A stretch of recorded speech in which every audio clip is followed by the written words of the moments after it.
Hi, March Money. I am live today with Heather Parady from Unconventional Leaders. Hi. Welcome. Hello. Thanks so much for having me. Yes, we're very excited. I was telling everybody yesterday that you're the first person, really the only person that I've met through TikTok. So That's how we connected, was TikTok. that's how we connected. Oh, I Yes. always feel like I need to apologize every time someone says, "Oh, I found you through TikTok." Come on, I'm sorry, because I'm so crazy over there. I love it. And I was telling them that TikTok's such a great marketing tool or just social media site, but most of us are not really taking advantage of it. So Nope. about 6 months, 3 to 6 months ago, I was really looking into it and trying to learn, like, how do people use this for businesses, and that's how I stumbled across yours. But Mhm. anyway, we'll get into that. But I just wanted to talk to everybody in the audience. I just filled in Heather about how Merch by Amazon shut down the US printing sites. So Merch by Amazon is temporarily stopped for now. So I was, letting her know that that's what we're going through right now. So, I'm um, so sorry to hear that. yeah. So, but we kind of wanted to just address that and talk about being a leader during these times and maintaining the entrepreneurial spirit and just the what got us into being an entrepreneur in the first place. That'll kind of carry us through these difficult times. Yep. So, well, let's start from the beginning. Let's introduce you to the audience. I told them about your podcast. I love your podcast, Thank you. but bring us back to the beginning. How did you become an entrepreneur? How did you start this podcast? No idea. Like, I'm still just feel like, what's happening? What just happened? I've been doing this for, I guess it's been about 3.5 years now. So I still am very new to entrepreneurship. I mean, that's still being a baby, 3 years old. If you think about it, just from a human perspective, I'm a toddler in the entrepreneurial world. But I was kind of introduced to business when I was in undergrad and graduate school. I started a photography business, and I grew it, and it did really well. And I started having people say, like, how are you getting all these clients? I'm struggling figuring stuff out. And it just seemed kind of, I felt like I loved more getting clients and serving, an audience and building something even more than photography. I loved photography, but I wasn't the best photographer. But I did well. I started traveling with it. And I mean, it was a full time thing. And it got to a point where I was like, I could do this with my life, and not even worry about school right now. But I didn't love photography as much. What I ended up really loving was business. And I loved what it represented, that you could build almost anything from the ground up, and it was almost like a game, and it was so interesting. And so I was in school to be a therapist, and I loved psychology too, but I didn't really want to just, I'm super ADD, and I lost energy, and I love talking to people. And so I just, it wasn't the best fit for me. And I really struggled, kind of going full time in business and building something, because there was no security there. And that's kind of going back to your point about what's happening right now. It's, there's a yin yang balance to it all, where it's like, yeah, we want adventure, and we want to have a say over our time and our finances, and be able to, not be capped at what we can create. But the other side of that is that times like this, we have to learn how to adapt and to adjust. And so it's beautiful, and it's a curse all at the same time, but it's a game that we signed up for. And that's really when I love this quote. Someone said to me that they said, when tough times, good leaders become great leaders. And this is a time for us to figure out, like, how are we going to rise to this occasion and figure out what to do. And sometimes during moments like this, people decide, this isn't for me. And that's okay. And I really want to take the shame away from that, because, sometimes it's like, oh, you're either an entrepreneur or you're not, and either you're a boss baby or you're not, and Yeah. it's not like that. It's a personality thing, it's a fulfillment thing, it's a happiness thing. It's a Yes. calling. It's a calling on your life. So if you know deep down this is what you're supposed to do with your life, whether it's something that's unconventional, outside of the box, or maybe it's doing the traditional path and you love it. Whatever that thing is, you have to be true to that in the good times and in the bad, and only you can answer that. I love that. It's so true. It takes a unique personality to fully be an entrepreneur. And a lot of us, especially in print on demand, are able to do it part-time. So you don't have to have this be your full-time thing. You can do this after work. You can do this on weekends. But part of the entrepreneurial spirit is moving on, pivoting, learning a new skill. And so I love your group of leaders. I love your podcast where you talk to all different leaders all the time. I think I feel like it's such a blessing that we have you on today, because I couldn't think of a better guest for the day after finding out that merch is shut down. It's we need to hear somebody like you that's positive, somebody that's talked to a lot of different leaders, because these are uncertain times. And I think that learning new skills and just growing is how we're going to get through this. So let me quickly say hi to everybody in the chat. Everybody's joining. Hi to Dwayne. Hi to Teresa. Hi to Brianna. Hi, everybody. Oh, I'm nervous now. People are watching live. Do you do live? You usually record ahead of time. The podcast is pre-recorded, but I'm live all the time on different platforms. So Okay. yeah. The reason I go live is simply because I don't want to have to edit videos. It's smart. I told you what you're doing is smart. It's a beautiful model. So anyway, all right. So back to your start. So you were doing photography. How did you decide on Unconventional Leaders? Like, how did you come up with that name, that concept? Yeah. So as a therapist, I was working with at-risk youth, and my dad grew up in the foster care system as well. And so I was really close to my dad, but he really struggled with a lot of stuff. I mean, even when I was a kid, just from the abuse that he endured, and he was in and out of prison and stuff like that. So I just really loved kind of the underdog. My dad was the underdog. And then when I was a therapist, I was working in these youth homes and et cetera. And I just saw so much skills, so much talent, so much potential. But the only option that was being presented to these kids was this like one path. Like, you need to go to school, you need to get a degree, you need to get a job and become a corporate ladder. And that's fine. I think education is awesome. And I'm so grateful to live in a time where we have the freedom to have education. So there's nothing against that. However, there's some people who that's just not in the cards for them, whether it's they're just not good at it or they just don't care. Like, they're just interested in it. And so I didn't really have the freedom to say what I wanted to say to these kids as a therapist, because there's certain guidelines and rules, and it's just not the right relationship as a therapist to say some of this. But when I was itching, I was one itching, like, well, don't go to college. Go ahead and become, build your thing and like get online and start sharing your story. Like, that was my natural instinct, what was coming out of me. And I think it's really important to pay attention to what isn't forced, what's natural for you, what's always coming up for you, what's something that you get excited about, and lean into that, because there's a way to make money doing that. There's a way to influence people doing that.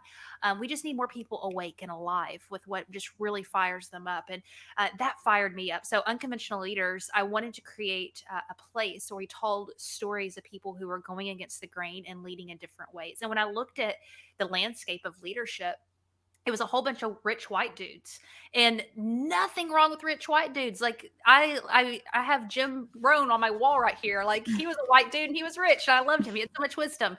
However, I wanted to have a space where there were women talking, and minorities and people with disabilities and people who grew up without income, or maybe they were leading in ways that were just so outside of the box and you've never heard of them. And just make a platform that says, you know what, everything about you that's different is beautiful, and you are designed and created with a purpose in mind, and you're uniquely and you're wonderfully made. Lead into that, own it. And it's just been a really awesome ride. I've learned a lot. I have really realized how much I don't know about leadership and making a difference in the world, because every day I'm just like, oh my gosh, people amaze me. People are beautiful.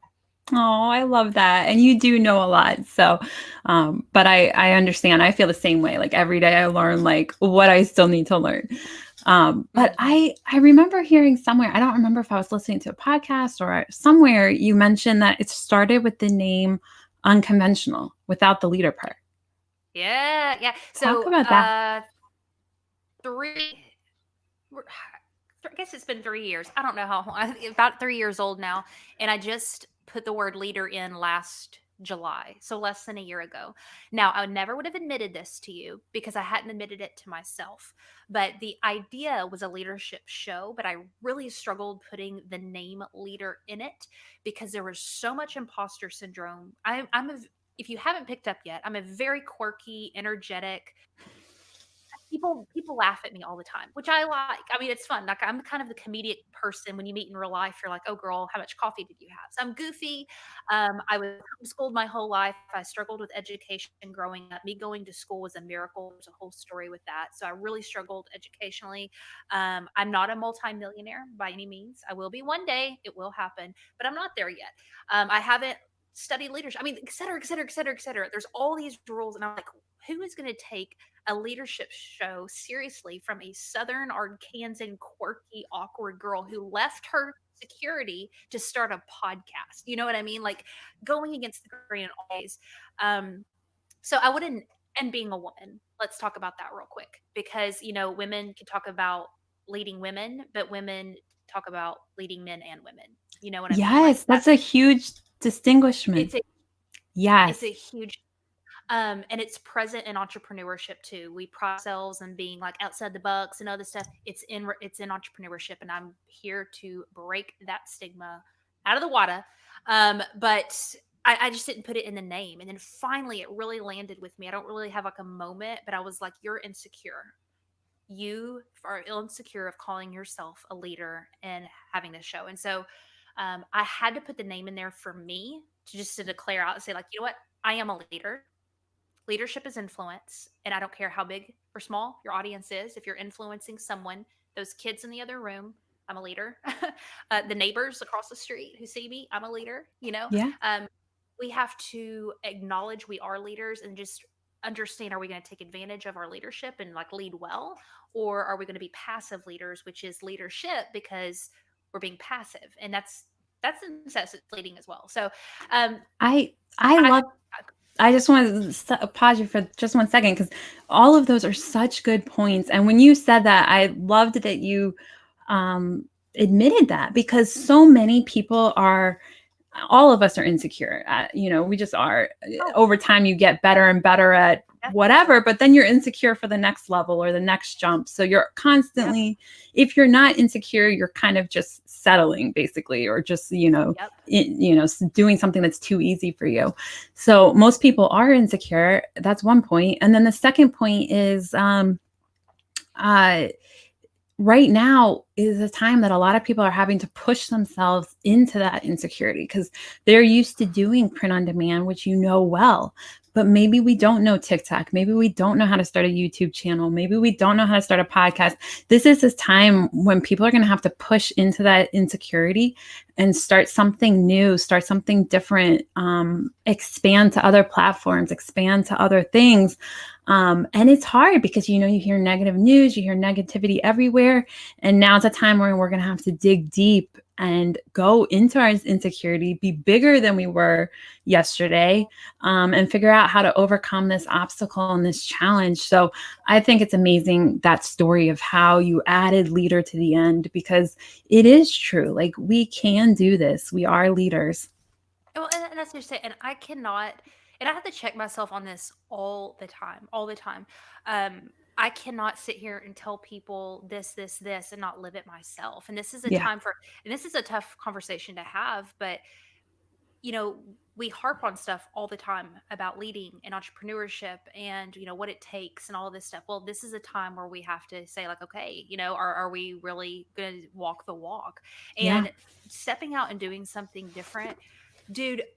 I second guess myself every single day. I am incredibly insecure. You can ask my husband. Like I'm like, oh, is this stupid? Is this wrong? What did this person? You know what I mean? Like I have that inner dialogue all the time. The difference is not if you have it or you don't have it, but are you going to act anyway? Yes. Like act anyway in the Yes. fear, in the insecurity, in the self doubt. This thing isn't necessarily going to go away. What you have to do is get used to seeing, like, oh, isn't that interesting? You negative self, you negative thought. Isn't that cool? And dissonance yourself from it where it doesn't become who you are. You can see it as something outside of yourself. And that takes a lot of practice and it's really hard. That's what, psychology, that's what therapy does, is teaching you to separate your thoughts from your identity. Yep. Um, And we're not perfect at it all the time. Like I can see myself Yep. having that conversation constantly. It's a never ending game. Yep. I'm glad you brought that up too, because that's something that I feel like I used to have pretty bad depression, and I eventually was able to get out of that. But having gone through that experience, it makes it so you can see when you Yep. start to go that direction and when you start to have thoughts like that. And times like this are like tests. Because I've learned how to be positive over the last several years, but it's like, can I keep that going when everything is going wrong? So these are the kind of things to really just see who you Yep. really are and Yep. how you can go through these kind of tough times. It's a lot easier to be a leader, be positive, be an entrepreneur when everything's going well. It's times like this where it's like, can you keep doing this? Can you keep being the person you want to be? Right. I love that you said I learned how to be positive, Mhm. because that's a big misconception, is that people who are, putting forth a positive approach Yeah, and leading in this way are just like, oh, they're just little sunshine rainbow people. No, they made the decision yeah, that this is the way I'm going to show up in the world, shaking, insecure, afraid or not. yeah, So yeah, that's an awesome distinction you made. yeah. And I also wanted to circle back to what you said about, first of all, just the insecurity of being a leader, but then second of all, what you said about leading both women and men. Because I know that when most of my jobs before being an entrepreneur, it was mostly male. So I kind of had experiences with that. But then when I wanted to start Merch Money, um, every single person I talked to before it actually launched assumed that it would be an all women's group without me ever saying that. They just assumed it. They're like, well, obviously it's going to be a women's group because you're a woman. And I'm like, Yep. I don't understand. I'm like, why? Like it blew my mind that it wasn't a question like, oh, is this going to be a women's group? It was, oh, it's a women's group. Like, Yep. so Yep. it kind of made me realize like how much that's still the thought process. So I wanted to carefully make sure the name didn't have anything to do with women, and that I made it clear that everyone was invited. Yep. And I've been very pleased to find out that about almost 70% are men in the group. Yes. So it's not necessarily the men that don't want to be led by women. It's the women not being secure enough to do it. Girl, yes. So Yes. That's it. We have to believe yeah, and see ourselves as a leader before anyone else can respect us as a leader. yeah, Period.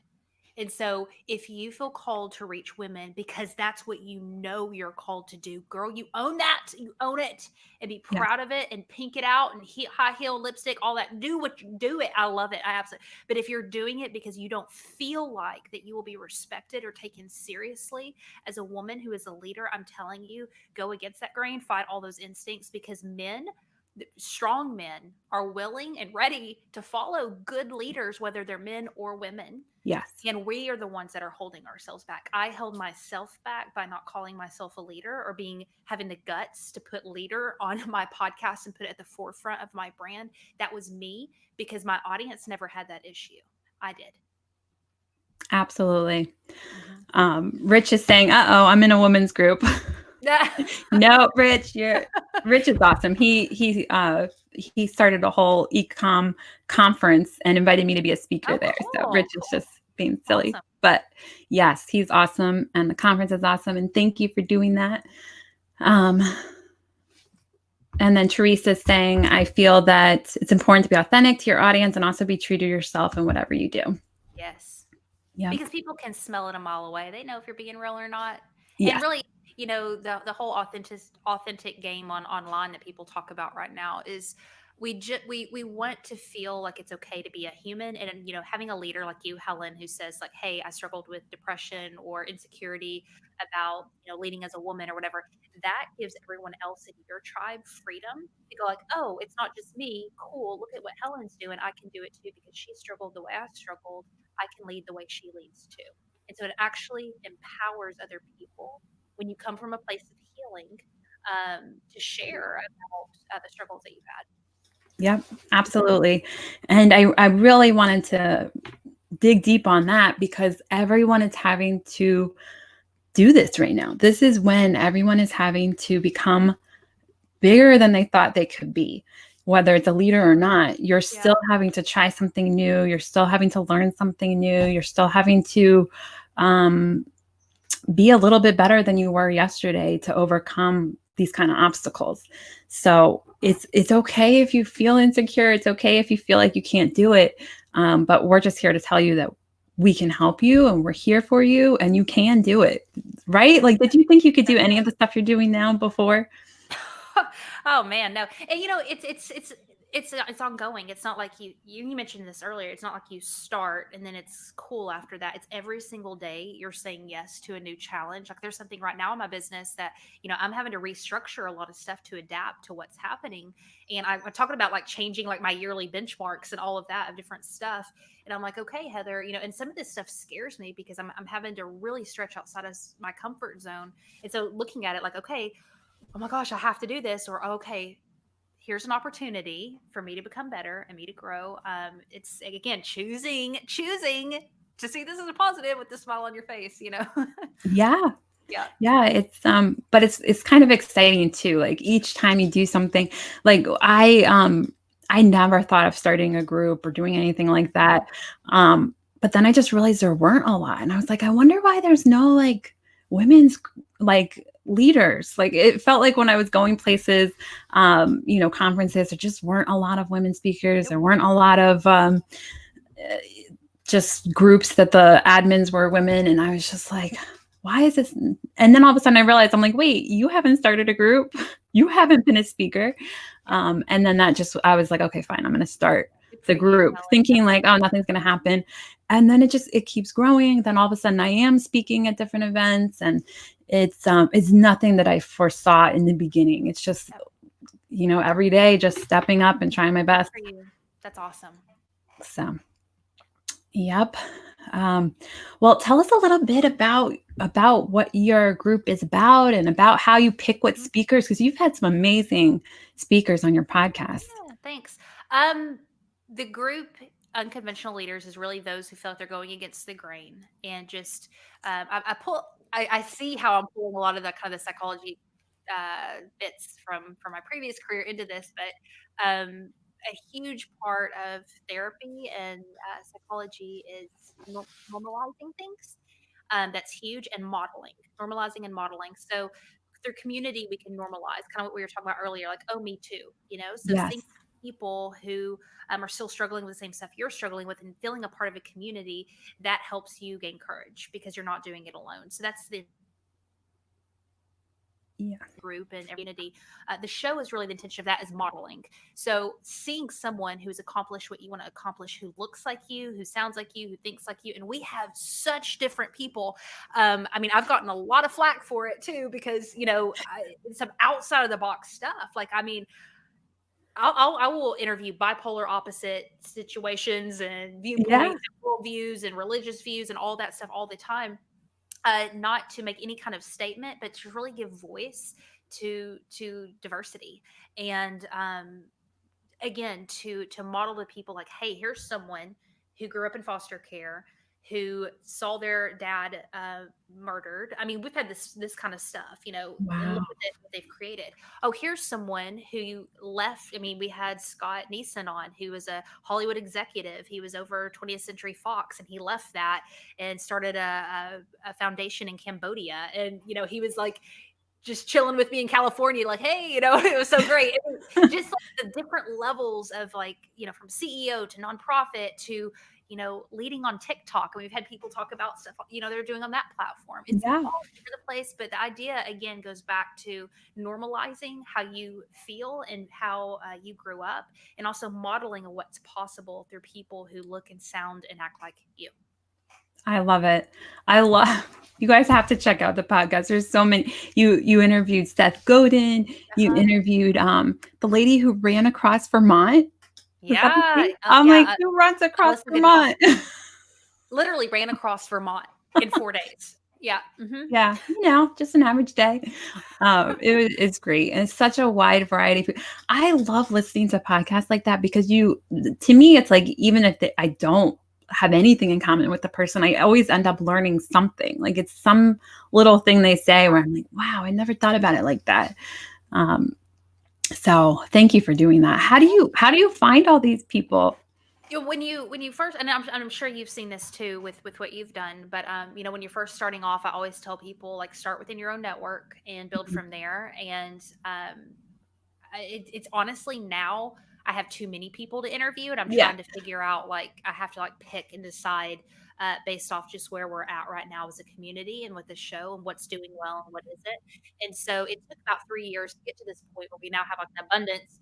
But for the first year or so, it was hard. It was hard figuring out. And this is one thing: if you're interested in putting out content, starting a show, blogging, being kind of more public with your voice. This is something I always tell people: is you don't find your voice without using your voice. You have to Oh my use God. first in order to find your voice. And so I spent a year finding my voice by like, think about it, Toastmasters. The only way you're going to get better, getting up and speaking over and over and over again and fumbling and fumbling and fumbling. We have to let ourselves fumble and be a beginner. And through that, you really start to find, like, okay, this is who I'm speaking to. This is what I want to create. And then it becomes so much easier to really identify, like, who do you want to have as a guest and all of that. I do some outreach, very little, honestly. Usually it's people I run across on social media. Like, we had the blind woodsman on yesterday. It was on TikTok, and he's literally a blind carpenter, and he, like, makes these beautiful things, and he can't see any of it. And he started after he lost his sight, and it was so beautiful. And I ran across his TikTok, and I was like, we've got to talk to you. You're so cool. Sometimes it's suggestions. We have an application process for people who are interested, where people can submit applications. I mean, it's everywhere. And you probably just ask, right? Like, you're not afraid to just ask. Because that's what I did with you. I mean, I didn't know you. We had nothing in common, but I just messaged you. I was like, and it's like, would you like to be on the podcast? Like, that's really as easy as that. I'll tell you, I've learned through this process. We've interviewed well over 300 people, not through the show, but also too. I've had conferences where I've had speakers come in and I've interviewed there, and then we did a LinkedIn series where we interviewed over 100 people on that. So I've interviewed so many people. And more often than not, people are way kinder than you would ever believe. People are way more generous than you would ever believe. I have just, my faith in humanity has gone up so much through this show because, of course, yes, some bad apples. But man, there's some amazing people in this world, and they'll do anything to help you out and support you if they have time. If we're gracious and, honor people's time, if you just go for the ask, usually people will abide. They'll be like, yeah, sure. Yep. That has been my experience too. It's been Yep. amazing. I And it's know. usually the people that are so busy and so successful that are saying yes. And I it's the people know. that are like not doing as well, that are too nervous and scared. They just haven't developed enough to Yep. be ready to be on a Yep. show. So Yep. they tend to say no. And then sometimes if you take those no's, you're like, oh, well, I can't ask this person. They're even more successful. But a lot of times it ends up being where they'll say yes. So Exactly. a lot of times when I push myself to ask people that I'm a little bit nervous to ask, I'm always surprised where they're like, sure, I signed up for this day or that day. And I'm like, really? Like, Oh, I still get surprised too. I mean, I still get nervous. Like, I was so nervous approaching Seth Godin. Like, I mean, he's literally, I know everybody, but literally, like, one of my idols. Like, mentor. Like, I'm like, oh, Seth Godin. Like, I was scared out of my mind. But again, you don't get that yes without an ask. You don't. and it's like, what's the worst they can say? No. It's like, okay, well, you can't assume they're going to say no. Just let them say the no. You just at least try. Yeah, well, that goes So, back to detaching. We talked about the negative thoughts. mhm, Sometimes that no, most often that no has nothing to do with you, and we attach it to something with us, when yeah, really it's just a timing thing. Something completely outside of you and has nothing to do with you. But it's hard because we get all wrapped up into it because it's our baby and it's our thing. You yeah. know. Oh, talking to you is exactly like how I thought it would be. Like, you're so, I just love how you think, how you express yourself, how encouraging you are. Just to be yourself. I think that so many people think that you have to be a certain way, like you have to have a certain personality to have a Facebook group or start a podcast or to be an entrepreneur. And there's just such a wide range. Like, Oh I my think gosh. everyone can find their place, what they want to do. Can I tell you a silly story? This is so Yeah. silly. Okay.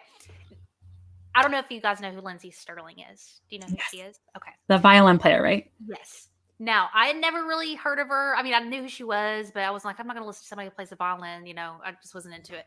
Well, I went to this conference a couple of years ago, and this was after the podcast, after, starting a business, all this stuff. So I knew the stuff. I've been personal developed. You know what I'm saying? Like, I've been there. Okay, so I sat in this conference, and she was a speaker, and she gets on and she performs. And I'm not into classical music or violins or anything. Her performance, and when she spoke afterwards, I was literally bawling, bawling. And the reason why, as I said, I've never seen someone so self expressed and true to who they were without a regard. And you could just feel it that she was so comfortable in her skin. She was my age, she was 33, and she was dancing and acting silly and goofy. And it didn't like, it made everyone connect with her. And something inside of me, I realized that that was something I had been muting in me because I felt this pressure that now that I had kids and now that, I, have a business owner and I'm over 30 now and blah, blah, blah, blah, all this stuff that I needed to, like, I even dress differently than I do now. Like, I was trying to be this person, Hmm. but it wasn't me. I am a quirky, weird woman, and I'm going to be 60, 70 years old, just goofy and hyper, and that's who I'm going to be.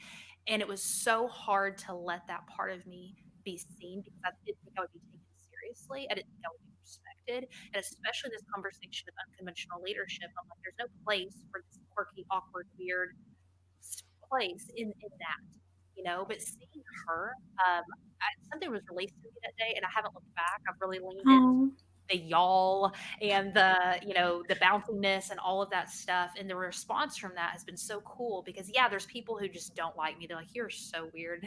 But then but I feel like I've been connecting with people a lot deeper because they know I'm not bullcrapping them, you yeah. know? I love Lindsey Stirling, and I love that story. I'm so glad that you were inspired by her. She was on Lewis Howe's podcast, That and was the conference, was Lewis House's conference. oh, okay, perfect. Yeah. She and I don't. I feel like I've seen her somewhere else too, but that's the one I remember. She's a very inspiring person, so you guys should definitely check her out if you have not already.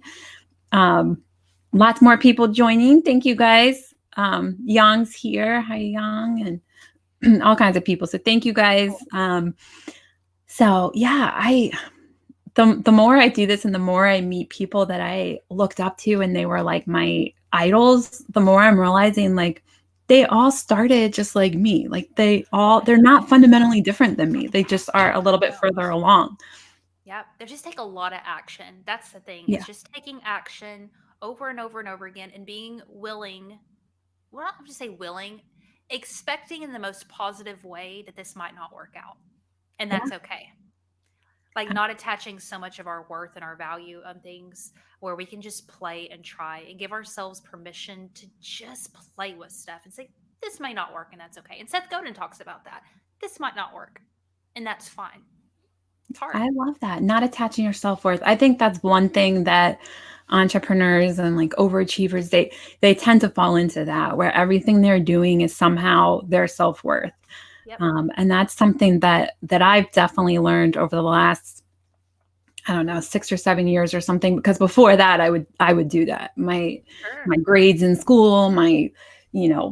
jobs I had, like my self worth was so wrapped up in all of that, Me too. and it's so freeing when you realize that's not who you are.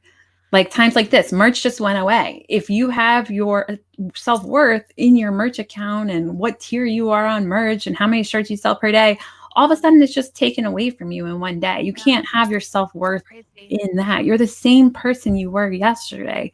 So Mhm. your self-worth is more than what you're currently doing, more than your job, more than Yeah. it's something internal. And you can use that towards the next thing you're working on. Yeah. Yeah. It's so good. So good.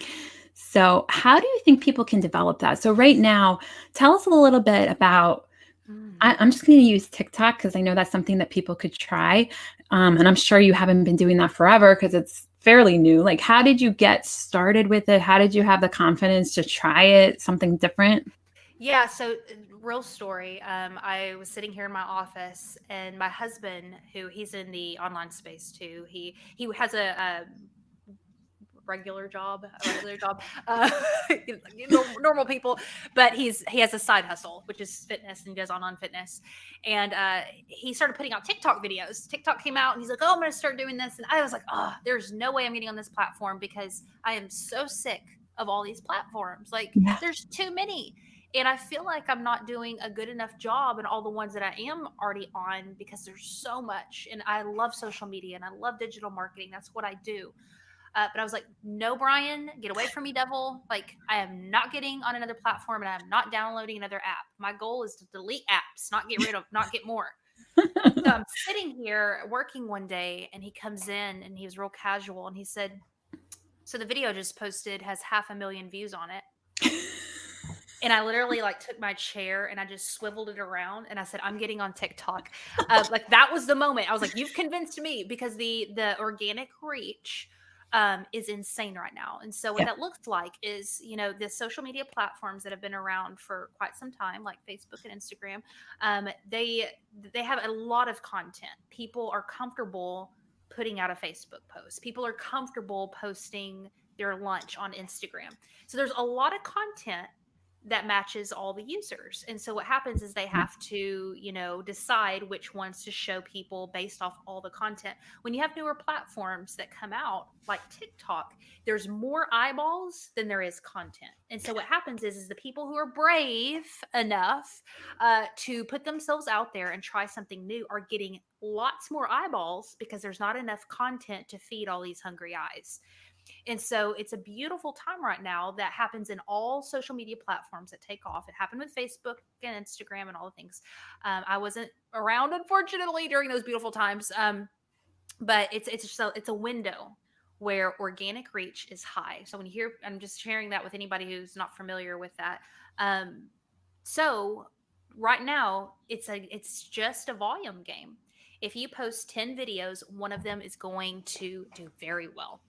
And it is important to produce good content. I'm not saying it's not, but right now it's a volume game. If you post consistently, you will get followers, you will get a lot of views, period. And it's not going to last forever. But go ahead and it's already gone down. I was going to But say I've already just in the last year seen it change so much. have you been on it a year? No, but I've been aware of it and I knew because it's one of those things like the more you're in an entrepreneur mindset, like you kind of can see the opportunities. So I'm at the point where I can like immediately recognize an opportunity, but I'm not at the point where I immediately take action on it because I get kind of like what you were saying, like I get stuck in my own little world saying like, well, I'm having enough trouble doing the YouTube videos and the podcast and the Facebook group. Like I feel like I'm juggling so many balls that I'm like, I don't want to throw something else in. So I knew it was an amazing opportunity, but I just didn't take action. So I was posting in the group, trying to get everybody in the group to at least take action. But yeah, I posted when I'd have to find that screenshot, but I took a screenshot of Gary Vee's account very early on, just so I could be like, okay, this is where he is right now. I guarantee you he's going to be like so far more than this in like a couple of weeks. And so sure enough, I took a screenshot like a few months later and it had just like exploded. But yeah, I knew right away it was huge. So I posted about it in the group when everybody was still convinced it was just little kids and it wasn't a big deal. And I'm like, guys, this is a big deal. And then I watched it become a big deal. And then I also got some people on the show that were really good with TikTok. So I've tried to help people take advantage of it, but myself, I really have only done minimal on TikTok. So it's one of those things like, as I keep getting better and better, eventually I'll be faster at just taking action right away on things. Sure. But right now I still get in that point where I'm doing what I'm already doing. So Sure. Well, let me say this. I do want to say this. I love Gary Vee. Like Gary Vee, I have a quote of him on the wall over there. I love him. He's like my cousin. He doesn't know it, but we're like besties, okay? Side note, he followed me on TikTok and it was the best day of my life. My children's birth, my getting married, Gary Vee following me on TikTok, okay? But this is one thing that he preaches this. He does. I'll give him this, but he preaches about being happy. and really making sure that there's a difference between this scares the hell out of me and I don't want to do it because I'm afraid. And there's a difference between I'm genuinely not interested in it. And I'll never tell anyone that you have to get on a platform and like you're not going to succeed unless you get on it, because I don't think that's true. I think you need to make sure that what you're doing feels good, you enjoy it, and it's fun, because you can't fake it and you're not going to succeed at something that's not aligned with you. That's genuinely not aligned with you. I'm not, you know the difference. Yeah. So with me, TikTok, I mentioned earlier, I'm a hyper goofy, ridiculous person in real life. Like you come to dinner with me and you will leave like feeling like you're at a rock concert. So I'm like, hey. So the platform, it was even though I resisted it, it fit with me. I can be goofy, you know what I mean? My husband is not. My husband is one of the most solemn, serious type A, like just different.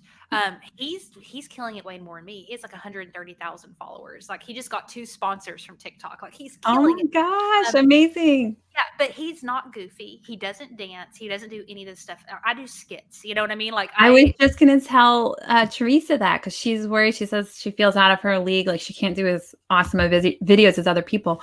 I feel like it's just a social media platform, just like Facebook, just like Instagram. You can be any kind of personality and any kind of person, any age group, anything you want on TikTok.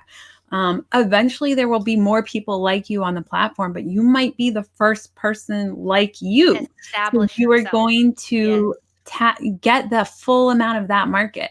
So Teresa, people that are campers and travel around the world in RVs, you might be the first one doing a show like that. I don't know. I haven't looked into that market, but don't feel like you have to be like the 12-year-olds on TikTok. You can be yourself on TikTok.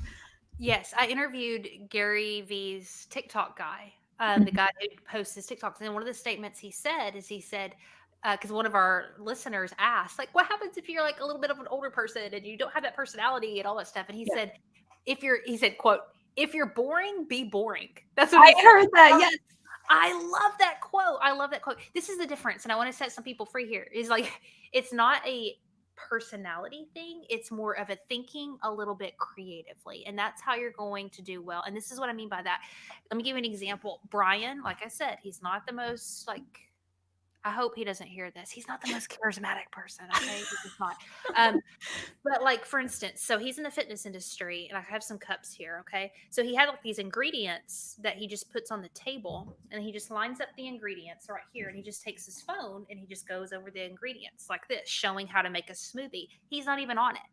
You know what I mean? Like, but it's creative. It's different. And so if you think about like, okay, whatever you have, whatever you teach, how can you just do something a little bit different than just what most social media platforms do? That's why people go to TikTok, because it's not the normal, like, hey guys, blah, blah, blah, blah, blah, blah. You're not going to do that on TikTok. But if you could show your process, you don't even have to put your face on it. Just put something out there. I want to congratulate you and I don't know what the word is. Say how well you're doing, because I think there's a reason that Gary Vee followed you, because I think Gary Vee, first of all, he's very open to always wanting to learn. But so he's not afraid to learn from people, anybody. Like he doesn't, he wants to learn. And I think he was trying to repurpose content and take stuff from YouTube and stuff like that, and doesn't necessarily do as well on TikTok. So he wants to follow people like you that are, I think you have it down pat, like how to do a TikTok account for a podcast or for anything. Like, oh my gosh, I'm so glad I remember the last minute.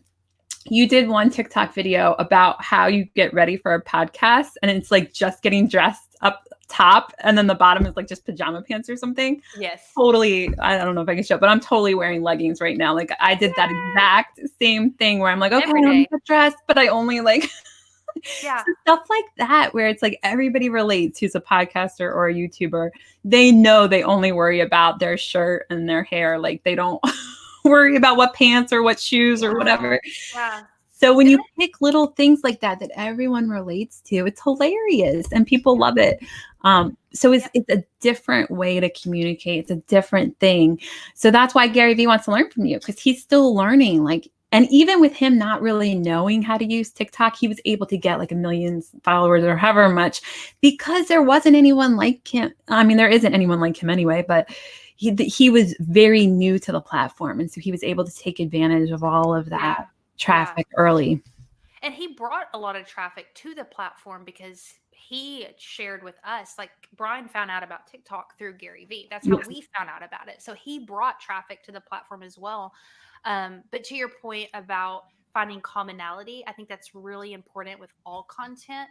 Is again, we're coming out of an age. I think we're transitioning out of it where, you know, content, no matter if it was on TikTok or whatever, it was about like this beautiful curated piece. We would make these, quote cards, and we would show, these beautiful pieces, and people are just quickly getting sick of that because they're like, where's the real stuff? Where's the Yeah. humanity? And if you think about it from a psychological perspective, we're evolving right now as a species to become more digital. And whether you like it or not, we are the guinea pigs where we're having to learn what it looks like to be a human online. And it's just going to become more and more like that. So as a leader, we need to start figuring out, how can I add humanity? How can I add truth? How can I add realness and authenticity into the work that I'm doing? Because I'm really shaping what this is going to look like for those kids in there, to be a little bit more real and honest. And that means, you know, showing the messy stuff. People love that. You think, oh, people won't respect me. Nope. They're going to respect you way more because they're like, Helen is real. She keeps it real. I see myself in her. They love that. Absolutely. And it helps so many times I've felt like, that somehow it was not going to be good enough or something like that. But people love it and they love to learn. They love to feel like it gives them permission to try because it's Yeah. like they feel like if you look at somebody who's so far ahead and they're doing everything so perfectly, you kind of just don't even want to take action because you're like, I could never be like that. But when you see somebody just a couple steps ahead of you, Yeah. then you're ready to just try. You're like, okay, if they did it, I can do it. That's Um, right. and I loved your post recently about your daughter teaching your Hmm. other daughter how to read. You're like, she's only a few steps ahead. Yeah. Yeah. Um, yeah, it's like I said earlier, it's never going to go away, that self, that doubt. I mean, like, we can sit here and like, I feel all fired up right now, and the truth is 2 hours from now I'm still going to have that creepy stuff come back in me. That's why it's so important to have good people in place who can challenge you, listening to shows like what Helen has for you here, because it's such a mind game. It goes against all of our natural instincts, as humans, because we want to protect and survive. So I just want to encourage everyone just to keep listening to Helen's show. Oh, A thank little plug for you, but like, seriously, because you can't do this just on your own, like gritting it out. You have to get refilled, and realize you're not alone in this. There are other people out there who are feeling the same fear that you are, who are taking action anyway. It makes it so much easier, you know? Absolutely. And I think especially right now, that's why we planned this show over a month ago, I think, but I just think it's such a blessing that it happened to land today. It's like, it's perfect show for today. But what do you have? I know we're getting close to the end of the hour. Was there something that you really wanted to tell people or something that you're working on right now that you really think is important in this time period? What are you doing to protect your positivity and your creativeness and your willing to keep going? I am, I am so intentional, um, rigid with what I allow in my mind. Rigid. I do not watch the news at all. I do about a 5 minute recap where I'll give myself about 5 minutes to look at Twitter, look at the news feeds to see if there's anything big that I need to know, and you will know off the bat. I haven't, and I know that goes against a lot of people. Like, that rubs people the wrong way, but I lead a community right now, and I have to show up for them. And I know that this is all mental. So I'm very careful about what I let in my mind. I don't scroll. I very rarely scroll. I know this sounds crazy, but literally, I unfollow people.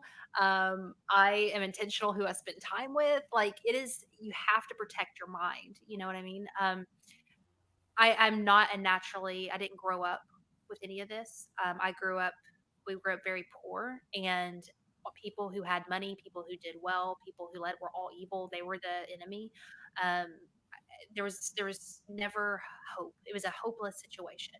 Um, and I just refuse to pass that on to my own kids. But that requires me to be mentally fit. We go to the gym and we eat the right things for our physical bodies, and we have to do the same things with our mind. And that sounds elementary, but it's some of the hardest work you'll ever do. That is very, very true and very good advice.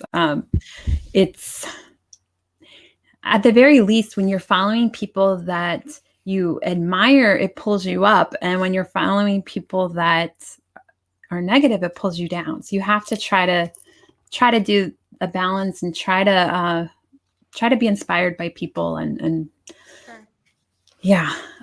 Patty has a good question. She's saying, if we are new to TikTok, who do you recommend we follow? Who do you follow? Sure.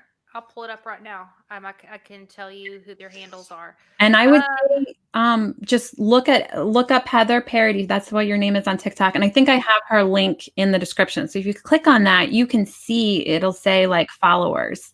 Yeah, yeah. So I follow 74 people. I'll just name a couple off the bat that I think are really great.